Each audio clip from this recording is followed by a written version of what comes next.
things, from water quality to, but I'll just tell you a few things. So, the drainage basin, did anyone talk to you about the Arroyo Seco? It would be great to hear about just how the drainage works and how you guys use it. The dam. Now the county operates the dam, and you probably heard a few things about what they're planning on doing, removing the sediment. The problem is, that's why I kind of stood there, just underneath those pipes is the outlet structure where they can control the flow out of the dam. And the issue is, now that sediment is built up to a point where it's just above. Okay, let me explain this. It's like a screen, and so the outlet's down here that goes out of the dam. You can see the water flowing on the other side of the dam. But it's like a screen, so the water could come here and it catches all the sticks and things, and then the water flows down and then out of the dam. Is that sort of ladder like? Well, it's just below the pipes. Yeah, and then that ladder is to get down and clean out some of the sticks. Well, the sediment is right here now. That's the problem. And so as the sediment builds, then they can't control the flow anymore. And then it would, well no, there's a spillway. So they don't, other than the weight against the dam of that sediment, they're not worried about damaging the dam.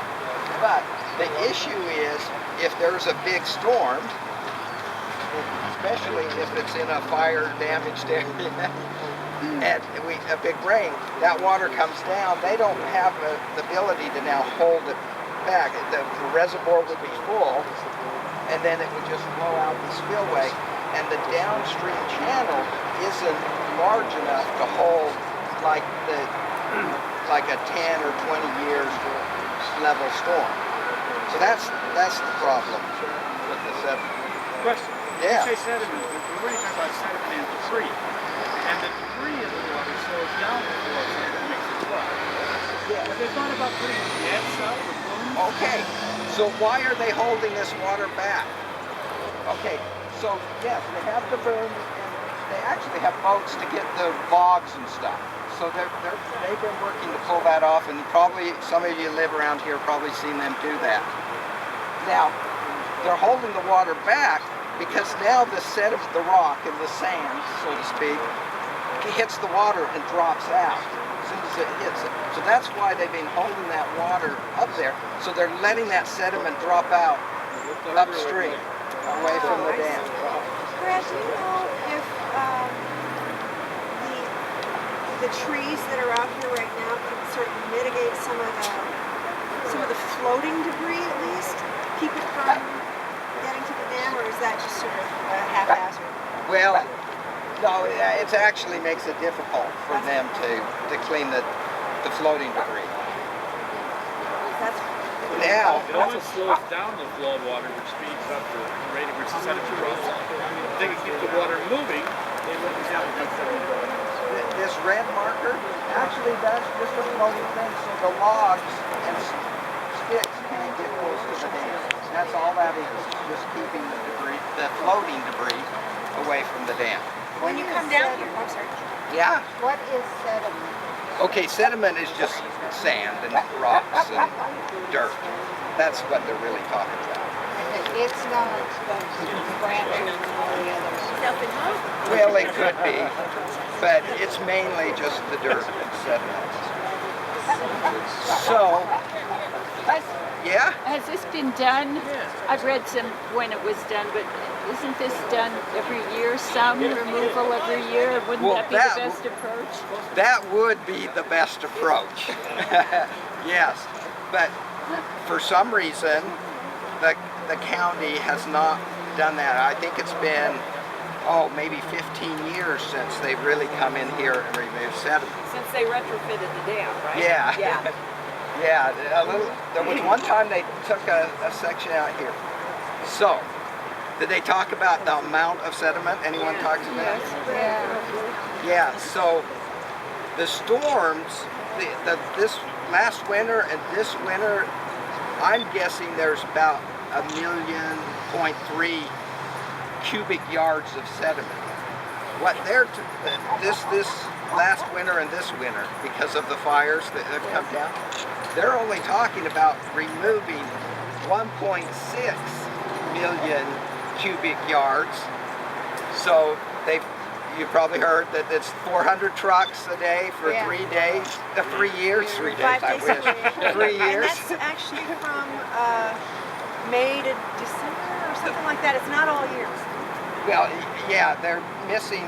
They're going to not work during the rainy They season. can't work during the rainy Yeah. season. Yeah. So March to they're September. talking about.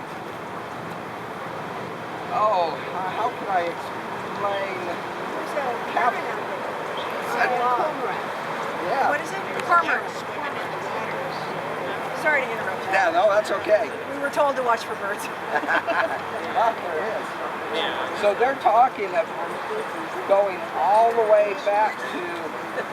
Do you know where Johnson Field is? Where that used to be a ball field out there? Right, yeah. That's as far as they're going. So that's. See where the trees change color? That you got the dark green and the light green ones just straight out there, way out there. That's as far back as they're talking of going. Now, after they do the work, it would be nice if they would come in every 2 or 3 years and spend a month or two and remove the sediment. Where do they plan to put all this stuff? It's all going over to Irwindale. Oh, okay. So those trucks are gonna. It's probably what's that? Or Brookshire Drive, and then they take it on the freeway all the way to. That's a long way to go. All the way in Irwindale. So there's going to be a few broken windshields with all that trucks going that way. And so we're talking more than one a minute for 8 hours a day. So. How are the people that work at JPL? So how many? Train, right? I mean, that's like a A constant train of trucks, yeah. Oh my God. Okay. I wish I'd had my camera on you for that moment when you went. You missed it, you missed it. So, yes. What are the alternatives? Does there have to be alternatives to do less or to do phase it over a period of years or? Well, none of the alternatives are good.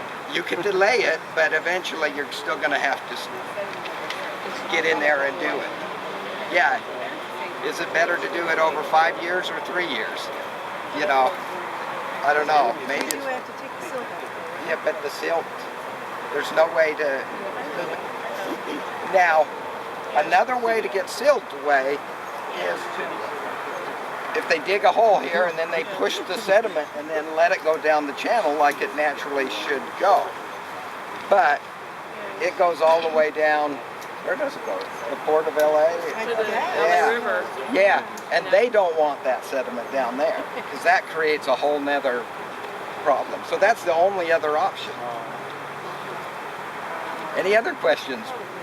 I thought part of the problem was the access to get in here. Is there any way to pump it up so at least the trucks aren't driving up and down? So we've been telling them, oh, can't we get like a conveyor belt and get it up right up here and then it just goes straight out? They're going to spend, well, this is what the LA County people says. Every time you have to touch the soil, it costs a lot more. And the project's already like $30 million, $30+ million, and they don't know even where they're getting that money in this economy. So they don't want to spend more money, but there could be some option instead of, I don't know if anyone told you that it's across this path. They wanted to come up and out. It was right by over where Tim was. There's a path that comes down. That's into- where they want to do it. And they're going to do And it goes up onto Berkshire Place, which is and they're a going to road make it already. big enough so a truck can come out and in at the same time. So that's I'll show you on the way fairly wide. back. Yeah, a little I'll show you freeway where it is. coming past the path there. Yeah. Was there any effort to recharge the main aquifer with any of this water? Well, okay. Now I'm the water guy. Personally, I would like them to get the sediment out as fast as possible because this water that they're holding back behind the dam is slowly percolating in. But over years, as we've seen storm after storm, you get layer and layer of sediment. You know, it's kind of that geological time thing. You get the layers. But a lot of that is fine sediment that doesn't encourage percolation. So if you dig that out, then there's more percolation. And so, yeah, we would like that. And also, LA County wants to do what we call the pump back project, where we have our spreading ponds. I don't know if you probably, your little map shows our percolation ponds. Well, we just, there's just a certain amount we can actually pull out the stream. And so we try to fill these, and hopefully, you know, in a normal year we can fill them maybe once or twice a year. And then so the water percolates, because after it gets out of here, it's off to the ocean, concrete all the way, so it's not helping anybody. But if they hold water behind the dam, they want to do a pump where they then pump that water back up to those spreading basins. Well, Yeah. why are these not full all through the rainy season? I hardly ever see any water in these basins. Okay, so right now, and we just started putting some water in. With the fires, so much dirt and silt is coming down with the water that we don't want to They would fill up You too. can have sediment. yeah, because that would plug these up. So in a sense, these last 2 winters, we're kind of letting the water just go on by. Who is it that controls the... So we control the spreading basins, and so I'm the largest landowner in the city. No, this is water fund land, so it's all city of Pasadena, but it's water fund land, and the Parks Department takes care of the Hahamongna stuff. But I don't know if you've ever seen maps of Pasadena, and it has the strips going up, one up Arroyo and another smaller one up Eaton Canyon. Well, the forefathers bought out all the homesteaders up there and bought that land so no one could build in the stream, or most of the stream, to keep the water fresh. Years ago, I don't know if you've ever hiked up and you go over that first A-frame bridge, and right next to it there's a few buildings. Yeah. Years ago, they took the water straight out of the stream right up there, and that building held for chlorine, and they added a little bit of chlorine, and that went straight to the drinking water system. So that's why they wanted to keep it as pristine as possible. Well, we should probably move on, but thank you so much for really appreciate it. You're welcome.